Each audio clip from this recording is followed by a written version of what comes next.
नमस्कार। स्वतंत्र प्रभात के राष्ट्रीय दैनिक अखबार और ऑनलाइन चैनल में आप सभी का बहुत बहुत स्वागत है। देश दुनिया की बड़ी और कड़ी खबरों से जुड़े रहने के लिए आप हमें सब्सक्राइब कर सकते हैं। माफिया अजय सिंह सिपाही के घर जिला प्रशासन के आदेश पर कुर्की की कार्रवाई करते हुए लगभग 2.5 करोड़ रुपए का कीमती मकान किया गया सील। सोमवार को माफिया अजय सिंह सिपाही के घर की कुर्की जिला प्रशासन के आदेश पर की गई।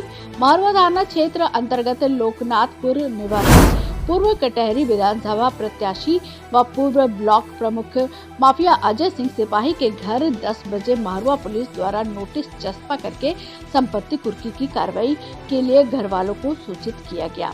एडिशनल एसपी ने पत्रकारों से बातचीत करते हुए बताया कि अजय सिंह सिपाही एक अपराधी है जिसके खिलाफ 30 से अधिक संगीन धाराओं में मुकदमा विभिन्न थानों में दर्ज है, जिसके तहत जिला प्रशासन द्वारा गैंगस्टर एक्ट की कार्रवाई करते हुए घर की सील कर दिया गया। वहीं माफिया अजय सिंह सिपाही की अनुज वधु पूर्व जिला पंचायत सदस्य शालिनी सिंह ने गंभीर आरोप लगाते हुए कहा कि अभी सारी प्रॉपर्टी बाबा के नाम पर है। जिला प्रशासन द्वारा अवैध ढंग से कार्रवाई की गई है। सुबह 10 बजे परिवार वालों को नोटिस दिया गया और उसके बाद कुछ घंटे के बाद ही कुर्की की कार्रवाई की गई। परिवार वालों को कहीं आपत्ति दर्ज कराने का मौका भी नहीं दिया गया। वहीं इस सर्द भरे मौसम में हमारा पूरा परिवार बेघर हो गया, जिसमें हमारे दादा और दादी 90 वर्ष के बुजुर्ग हैं, सड़कों पर रहने के लिए मजबूर हो गए हैं। वहीं कटहरी पूर्व प्रत्याशी अवधेश द्विवेदी पर भी गंभीर आरोप लगाया गया है कि सारी कार्रवाई भाजपा नेता अवधेश द्विवेदी के द्वारा ही करवाई जा रही है। जिला प्रशासन द्वारा की गई कार्रवाई की सही तरीके से जाँच कराने की मांग की है। वहीं माफिया अजय सिंह सिपाही के बाबा के अधिवक्ता नीतू सिंह ने कहा कि 27 व 28 दिसंबर को डीएम साहब के यहां से कुर्की की कार्रवाई के लिए आदेश होता है, जबकि इसके पूर्व में कुर्की की कार्रवाई जिला प्रशासन द्वारा की गई थी, जिसमें उनके खाते सील किए गए थे। उसी मुकदमे के द्वारा क्या कार्रवाई की गई। सोमवार सुबह 10 बजे नोटिस मिलता है, जिसमें मात्र 1 या 2 घंटे का समय दिया जाता है। 95 वर्ष के बुजुर्ग अपना पक्ष रखने का मौका भी नहीं पाते। इस ठंड के मौसम में बेघर होकर सड़क पर रहने के लिए मजबूर हैं। ये कार्रवाई केवल दमन करने के उद्देश्य से की जा रही है। किसी भी तरीके के नियम का पालन नहीं किया गया। बस केवल एक राजनीतिक के कारण 2022 के चुनाव को न लड़ पाए, इसलिए परिवार को टारगेट किया गया है।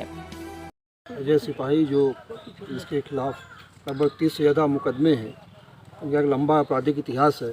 अभी इनको गिरफ्तार करके फैजाबाद जेल में भेजा गया है। माननीय जिलाधिकारी महोदय के आदेश से गैंगस्टर के मामले में कुर्की की कार्रवाई की जा रही है और उस गैंगस्टर के एक्ट के तहत जो है कुर्की की कार्रवाई इनकी चल रही है। बाकी जो इनको कुछ कहना है वो अपना न्यायालय में आकर अपनी सफाई देंगे।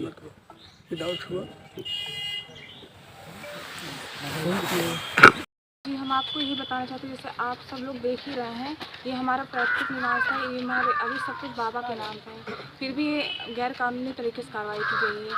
अभी इसमें क्या कहते हैं ना कुछ कंफर्म हो, हम लोग को आज सुबह ही इसकी नोटिस मिली है, जो कि अब हम लोग को कुछ पता भी नहीं चला कि हम लोग अपनी आपत्ति दर्ज करें। और रही बात, हम लोग को बीजेपी पार्टी पर पूरा विश्वास है। जो अवधेश द्विवेदी जी करवा रहे हैं वो उनको खुद ही पता चलेगा। वो जबकि पार्टी होते उनके सदस्य होते हुए भी उन्होंने पिछली बार हार गए थे विधायकी के चुनाव में, जबकि भैया क्या कहते हैं 3 पद बीजेपी का अपने बल पे जितवाए हैं। हम लोग को पार्टी के ऊपर पूरा विश्वास है और जो ये कार्रवाई की गई है इसकी हम लोग चाहते हैं सही तरीके से जांच हो और हम लोग को न्याय मिले। हम लोग को पार्टी के ऊपर पूरा विश्वास है कि पार्टी हम लोग को न्याय देगी।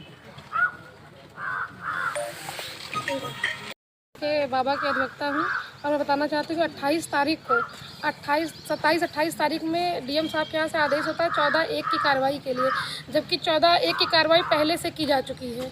उसमें उनके खाते सीज किए गए थे, वो कार्रवाई पहले हो चुकी थी। उसी मुकदमे में दोबारा से ये कार्रवाई की गई है। 27 तारीख को आदेश होता है। आज सवेरे 10 बजे नोटिस मिलती है और सिर्फ 1-2 घंटे का समय 95 साल के बुजुर्ग आदमी को अपना पक्ष रखने के लिए मात्र 1-2 घंटे का समय दिया गया। अपनी आपत्ति भी दाखिल नहीं करा पाए। 12 तारीख को डेट लगी हुई, 12/1 की डेट लगी हुई है डीएम साहब के यहाँ। उसके पहले ये सीजिंग की कार्रवाई कर दी गई कि 95 साल के बुजुर्ग दादा और बाबा और दादी सड़क पे इस ठंड में रहने के लिए मजबूर हैं। खाली एक दमन करने के लिए कार्रवाई की जा रही है। कोई विधिक इसकी मान्यता नहीं है, ना किसी प्रोसीजर को फॉलो किया गया है, ना ही किसी तरह के नियमों का कोई भी नियमों का यहाँ पे पालन किया गया है।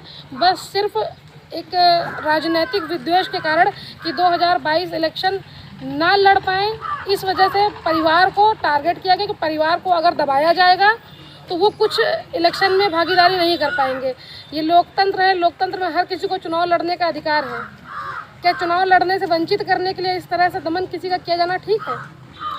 उनको जिस तरह से बिना नियम के, बिना कानून का पालन किए राजस्थान से बिना ट्रांजिट रिमांड के यहाँ तक लेके आया गया, बच्चों को भी अरेस्ट कर लिया गया, उनके नाबालिग बच्चों को, बिना महिला सिपाही के उनकी बेटियों को वहाँ से गिरफ्तार करके लाया गया। हम खाली यहाँ की जनता से ये चीज़ पूछना चाहते हैं कि क्या बीजेपी का साथ देने का ये सज़ा मिलनी चाहिए? पार्टी को 3-3 सीटें दिलाई थी अपने दम पर, अपनी जान की बाजी लगाकर 3-3 सीटें बीजेपी के खाते में डाली थी, जिस कारण जो उनके प्रतिद्वंदी हैं वो नहीं चाहते, पार्टी का हित नहीं चाहते, अपने व्यक्तिगत हित के लिए इनको टारगेट कर रहे हैं और इस तरह की कार्रवाई राजनीतिक प्रभाव से प्रशासन कर रही है।